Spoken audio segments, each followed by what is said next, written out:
అందరికీ నమస్కారము. ప్రపంచంలో తొలి ఎలక్ట్రిక్ బైక్ అనేటువంటిది బైక్ కాదు, ఇది కారు.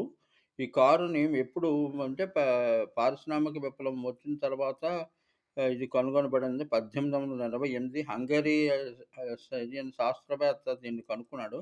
అయితే అప్పుడు కనుక్కున్నటువంటి ఎలక్ట్రిక్ వాహనాలను ఇప్పటిదాకా డెవలప్ కాకపోవడానికి కారణం ఏమిటి? చాలా మన దేశంలో ఒక 10 ఏళ్ళకు 5, 6 ఏళ్ల క్రితం, 10 సంవత్సరాల క్రితం అనుకుంటాను. జల విద్యుత్తుతో అంటే జలం నుంచి విద్యుత్ మోటార్ బైక్‌ని తయారు చేశారు. దాన్ని కూడా బయటికి రానివ్వలేదు. కారణం ఏంటంటే, ఆయిలు ఉత్పత్తి చేసే కంట్రీలకి ప్రాబల్యం తగ్గిపోతుంటే వాళ్ళెందుకు ఊరుకుంటారు? ఇటువంటివన్నిటిని జరపకుండా అడ్డుకుంటారు. చేసేవాడికి ఏదో తృణమో, పణమో ఇచ్చేసి లోబరుచుకుంటారు. అయితే అలాగే ఇది జరిగిందేమో ఇప్పుడు మళ్ళీ అభివృద్ధి చెందుతుంది. సౌర విద్యుత్తుతో నడిచేటువంటివి, సౌర బ్యాటరీలు తయారు చేయడం వల్ల ఎలక్ట్రిక్ బైకులు